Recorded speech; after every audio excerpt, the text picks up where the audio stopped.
This is the story of a boy named Sam, of how Sam fell in love with cinema, a love that was conceived in his earliest memories, fostered through childhood and adolescence, and brought to its full potential in his college and adult years. Of how Sam pretty much came out of the gate with one of the definitive cult horror classics, The Evil Dead. Of how Sam went on to ignite the superhero movie craze with his Spider-Man trilogy. And this is also the story of how Sam was destined to become an integral part of comic book cinema. You see, Sam grew up with comics like so many of us did. Spider-Man, Batman being the unsurprising top two in his books. But there was another hero he loved to read about. Doctor Strange. When Sam got to make his Spider-Man trilogy, he couldn't resist finding a way to name drop Strange in what was essentially the first name drop in a comic book film. Doctor Strange. That's pretty good, but it's taken. Keep in mind, this was in 2004. The MCU didn't exist back then, and Sam Raimi had no idea he was going to one day make a Doctor Strange movie. The years pass, comic book movies become the biggest thing in cinema, Doctor Strange himself becomes an integral thread in the tapestry of the MCU, and when the time comes to make a bombastic follow-up to the first Doctor Strange movie, one replete with multiverse shenanigans, crossover cameos, and a dramatic face-off against the Scarlet Witch, well, there's no doubt that the best man for the job is that boy named Sam. And so this is the story of how Sam Raimi finally got to make the comic book movie of his wildest dreams. Doctor Strange in the Multiverse of Madness is here, brought to us by one of the most wildly exciting, shamelessly himself directors that the MCU has hired, and it's not bad, but it could have been better. As far as the style and direction of the film go, Raimi's vision is all over this thing. On a pure filmmaking level, this Doctor Strange sequel easily sits alongside the likes of Iron Man 3 and Guardians of the Galaxy as one of the most auteurish films in the series. Raimi delivers kick-ass spectacle, memorable and engaging visuals, and action sequences, and his usual healthy dose of irreverent humor, melodrama, ghoulish camp, and that mean-spirited pulpiness. Sure, that's a phrase, we're gonna roll with it. He's never been known to take himself too seriously, and that carries through here. Except, how much of that last point is down to his input?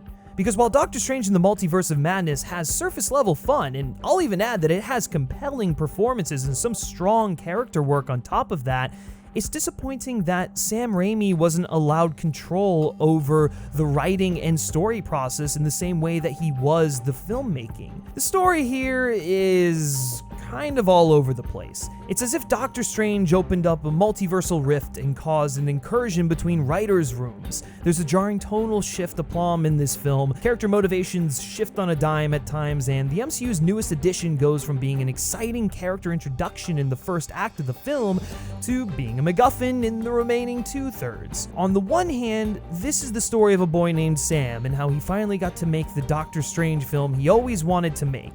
Or at least a Doctor Strange film that he always wanted to make. But on the other, this is the story of how the MCU followed its worst instincts to undermine the final product and Sam's vision. And this is the story of how your search for the perfect wireless earbuds has finally come to an end thanks to Status. The audiophile quality codecs in Status's earbuds were clearly conjured by a sorcerer supreme, streaming audio at a much higher quality than most wireless audio signals. And it's all contained within one of the smallest, sleekest earbuds out there. The battery life on the Status Between Pro buds is great, too. You can get 12 hours of playback from a full charge and 36 more from the charging case. That combines for 2 full days of listening. Seriously, these headphones have the best battery life on the market, at least from what I've tried. And that's just one piece of Status's magical cutting-edge technology. They're the only Bluetooth true wireless triple driver earbud on the market. That means there's a single driver for bass, a single driver for mids, and a single driver for treble. The result is far cleaner and powerful audio in every range of human hearing. The first time I listened through them, I felt like I was in a movie theater. You know how surround sound can feel 3D? That's what it was like with these earbuds. They fit snugly and comfortably in your ear. So if you're tired of navigating the multiverse of wireless earbuds and want to find the best option, click the link in the description below and get your pair of Status Between Pro buds. Seriously, they rule, and so does Status. Thank you so much to Status for sponsoring this video. To start off on a positive, let me reaffirm this. Right from the jump and all the way to the end credits, at no point during Multiverse of Madness is there any doubt you're watching a Sam Raimi movie. I mean, take that opening sequence alone. Your first thought is probably, oh, the movie's opening in media res and we're gonna find out how we got here, followed by, oh, a dream sequence, what does it mean? And finally, a little later on, a certain glimmer of respect when you learn the real meaning of what the opening sequence is with the alternate universe Stephen Strange and how obvious it is in hindsight, yet is so well hidden from the audience. I know, that was a lot, but Raimi is an expert at such fake-out reveals, letting you think you know something when the true answer is hidden behind another door. An aha moment before the aha moment, if you will. And the way this is delivered to the audience is sublime. Raimi shoots these sequences with framing and camera movements that are actually interesting. The effects work pulls no punches. Seriously, so this is some of the most violent, gory, and horrific stuff we've seen in any of the MCU films. If Sam Raimi knows one thing, it's how to make a PG-13 horror film with teeth.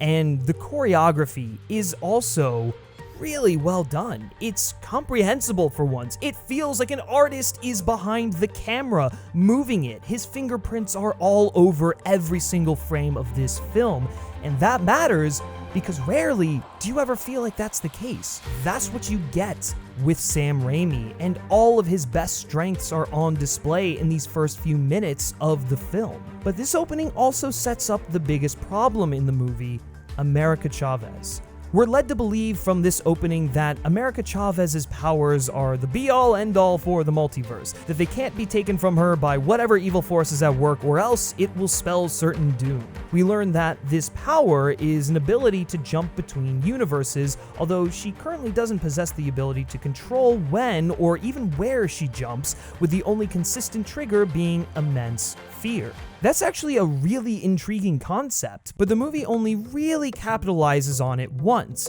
when America and Strange jump through several wildly different and previously unseen universes before landing in one where the Illuminati exist. To have the stakes of the movie shift as America involuntarily opens up or involves other universes would have been more interesting. I mean, what about the fact that her parents got sucked into another universe when her powers were inadvertently triggered? I presume they're saving some kind of multiversal rescue for a future project starring America, but we could have at least gotten a hint of that here, perhaps through America getting a glimpse of them during one of her jumps. I don't know, at the very least, this would have arguably let the film better earn its title. It's the Multiverse of Madness, and yet we only spend any real meaningful time in maybe 2? And that's if you include the main universe of the MCU that our Doctor Strange comes from. The other consequence of how underutilized America Chavez is in this story is in her introduction to the MCU. She functions as barely a person, but rather a plot device. Because she has no control over her abilities, her character is robbed of any agency. She doesn't really take any action of her own throughout the movie, instead either trying to get away from the evil attempting to take her powers away, or following Strange's lead. Xochitl Gomez is clearly a deeply talented young actress. The MCU is lucky to have her. The scene where we quickly learn her backstory is proof of this. But her character gives a very undercooked first impression in her first film. This is exacerbated in the back half of the movie after Wanda abducts her, where she spends just about the rest of the entire film held captive and under threat of being destroyed by the removal of her powers. A damsel in distress and the object of all the main characters' pursuits, rather than a three-dimensional equal contributor to the story. On the subject of one-dimensional characters who don't really enhance the story, can we talk about the Illuminati? God damn! It's kind of funny to me that Raimi was responsible for the first name drop in a comic book film because the Illuminati's inclusion in his only MCU film to date, and particularly how the Illuminati are used, is the logical extreme of making such a name drop. First, you get characters mentioned in another hero's film. Then you get cameo appearances. Then you get Avengers-style team-ups. And then finally, you get such a team-up happening randomly in the middle of a film with characters who had nothing to do with the story beforehand, who then exit the film just as quickly as they were introduced. Anson Mount and Lashana Lynch returning to play alternate universe versions of their MCU characters is cool. Seeing Charles Xavier again is fine, even though it just feels like he's too old to be playing Professor X at this point, but that's okay, we're not gonna get into that. And you know what, it's great to see Haley Atwell playing Captain Carter, even if it feels like she's just doing cosplay and not really saying much of anything in the scene. And then there's John Krasinski in the Ultimate Fan Cast Becomes a Reality moment. Yeah, it happened. Whether or not Krasinski will continue to play Reed Richards going forward remains to be seen, but I can confidently say that everything about that casting is not only distracting, but incredibly stilted and bland. It was like Krasinski was reading off a teleprompter on set. He's nothing like Reed Richards. I don't buy for 1 second that this guy is the smartest man in the world, and his arrogance is severely lacking as Krasinski plays it more cool and aloof than anything, which is the exact opposite of Reed. On one hand, I hate all of this, and I hate the hold for applause entrance as we go down the lineup of this alternate superhuman team. But perhaps that was exactly the point though. A pseudo-meta jab at the nature of fan casts used as a tool for exposition we need to move forward. You know what? I could buy it, and seemingly so does Sam Raimi, as he swoops in with the meanest, nastiest, most gratifying subversion I've seen in an MCU film this side of the Mandarin twist. That being said, for the duration of their time on screen, I'd be lying if I said their presence didn't hijack the movie. More than that though, it doubles down on emphasizing the wasted potential of the movie.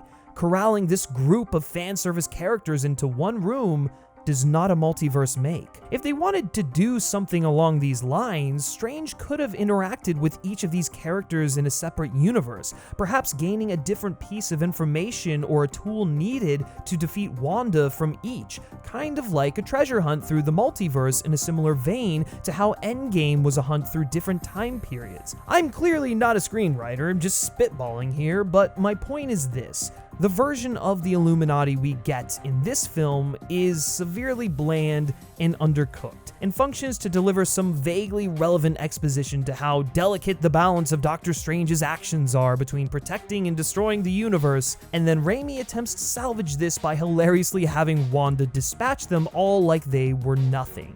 Because honestly, in this movie, they kind of are. That's the major conflict of Multiverse of Madness. The story team is making tactical errors with their story, and Raimi is making the best of the situation by digging into his sense of irreverence. I'll even throw Michael Waldron a bone here and say that that sequence also reminded me of something that you'd see in Rick and Morty, which is very much in line with Raimi's sensibilities. The latter definitely works a hell of a lot better than the former. But look, this movie is far from being one of the worst MCU films. It really isn't even close to the bottom, and truthfully, I'm still fully sorting out my feelings on the film. Of all the MCU movies, this is the one with the most room to rise in my ranking. Raimi, through his expert filmmaking and ability to have fun with the material, is to credit for a lot of that, doing incredible salvage work to distract from an overly busy and convoluted yet strangely simple narrative.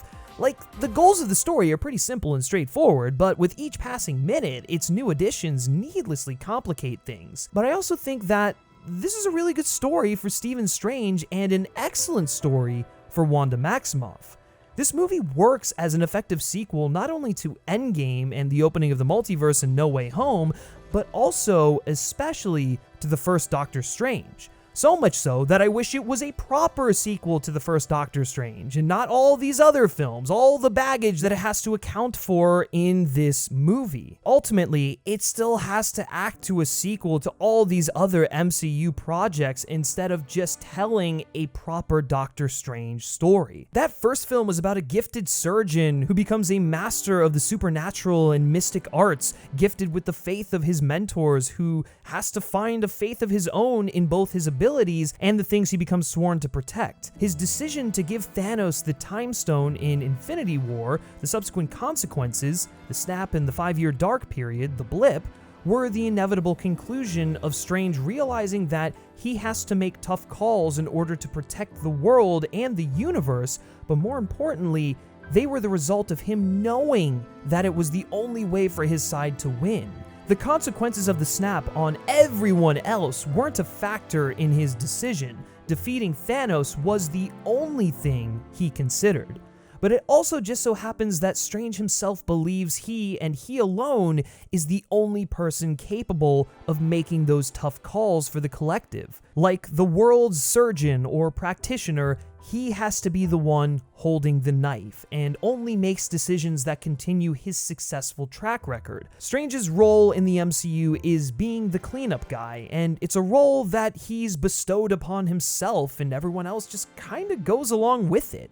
He believes that he is incapable of making a bad decision, let alone a mistake. He's doing good, but he's also only making decisions that he knows are going to work. His problem as a surgeon was that he didn't trust anyone else to get the job done, and that's carried through to him as a superhero. And now he has to come to terms both with his decision and with the effect that his worldview has on the rest of the population. His colleague, for one, who lost his pets and his brother while blipped, challenges Strange about whether there was any other way. Strange saw millions upon millions of futures. He knows that giving up the stone was his only victorious play, but no one else can be sure of that, especially those who weren't on Titan with him. It's easy to sympathize with those who are bitter about Strange's decision. He's unconcerned about the effect he has on any individual. His concern, his interpretation of his duties, is to be as widely protective as possible towards the universe. He doesn't look at things on a micro scale,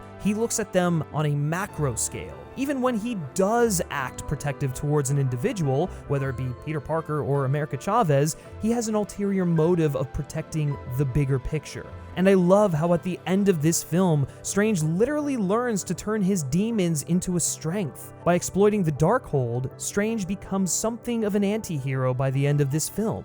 It's an exciting turn for this character. The reality is, the biggest threat of the multiverse is its protector, Strange himself. All versions of himself. His insistence on decision-making and protecting no matter the cost constantly leads to his demise and the demise of the other worlds in which he inhabits. He has to learn to make sacrifices for himself and for everyone else and place his faith and trust in others, even if they don't believe in their own potential. He loses when he tries to remain in control of everything. America gets abducted by Wanda right at the apex of his being in charge of what's happening. It's only when he stops being overprotective of America, when he trusts her to protect her own powers, that she's able to open a multiversal portal of her own, send everyone back to where they belong, and return balance to the multiverse. And similarly, when Strange stops trying to outright defeat or destroy Wanda and instead allows her to see the natural end to her mission, terrifying and destroying the family she so desperately wants back rather than reuniting with them, is he able to convince her, or rather, she's able to convince herself that she is on the wrong path.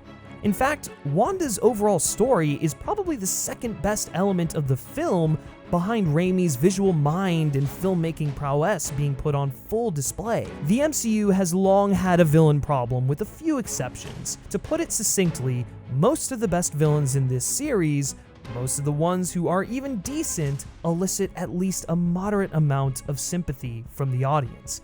They don't just want to destroy the world or conquer the universe, they have a desire that isn't rooted in evil, but rather in wanting to improve some facet of their life or right a past wrong for themselves or for the people they care about the most. Wanda wants her family back. She wants the life and happiness that she was so close to having with Vision, that she tried to regain by holding Westview captive, and which she has had to deal with losing twice in quick succession. Of course, she lost control of this giant town-sized illusion she had built for herself. That was doomed to happen sooner or later, and Wanda clearly thinks she's come to terms with things, but we as an audience can tell she's still hung up on it. In her mind, she's accepted the events of WandaVision, but is yet to relinquish control over the things she can't change. Multiverse of Madness addresses this by having her, realistically I would say, make another push to have what she desires, a more selfish and desperate one. That speaks true to human nature. That's one of the best decisions the writers made in telling this story.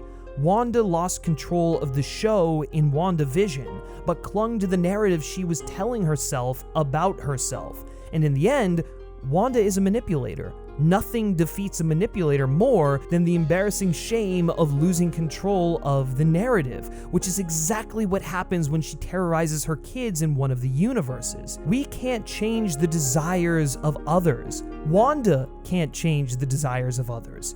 You can manipulate what happens to them, or even their actions to some extent, but you cannot make them want something that they don't want. That motivates her to finally do the right thing, and it's the perfect ending to Wanda's arc. And it's a similar wake-up call to what Strange goes through, which makes Wanda a perfect foil to him and a perfect villain for this film. Both characters have a toxic relationship with control, which is rooted in a fear of failure. Strange because he couldn't control what happened to his sister, Wanda because she couldn't save Vision or her family, and have to learn that they can't control everything in order to conquer their fears. It's not lost on me that the film contains these amazing character beats. It's these moments where I see the foundations of what could have been one of the MCU's absolute best films, one which Sam Raimi was clearly ready to deliver to us, but the Marvel machine got in its own way and gave us a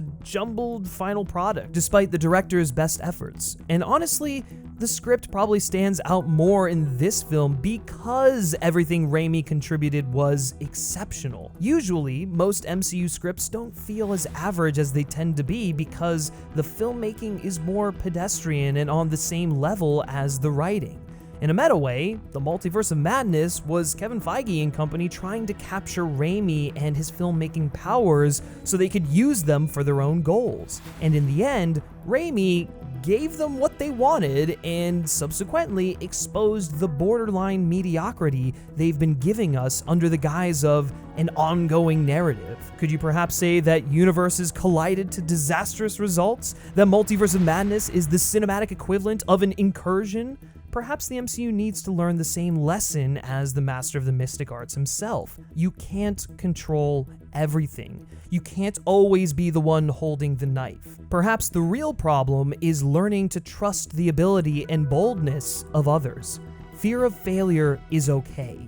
It's sometimes what leads to the greatest art out there, being unafraid to take real, genuine risks. We can't control everything. Sometimes we have to relinquish that control. Sometimes our unrelenting need to micromanage is precisely the thing that gets in the way of true progress. In short, Sam Raimi is a f***ing genius, okay? I'm so glad that he finally got to join the MCU, and I desperately hope that he not only helms any future Doctor Strange films, but that they bring him in as often as possible. I mean, it would be a dream beyond multiversal proportions if he once again helmed a Spider-Man film. But whatever may lie in his MCU future, let him please write the thing. Let him build something from the ground up. Let his vision cohere. His ego doesn't get in the way of his filmmaking. Sam Raimi knows how to play in this sandbox. He's done it for years and effectively. He can make sure his movie is copacetic to the larger series. The MCU, however, has proven itself to be fully capable of getting in its own way more often than not. The MCU has to be so secure in the bigger picture storytelling of each entry that it repeatedly hijacks the auteurs attached to it. And if any MCU film is worthy of being called an auteur's project, it's this one. Making his movie, his way, is all that boy named Sam ever dreamed of. So when Sam Raimi does return, maybe he'll get to.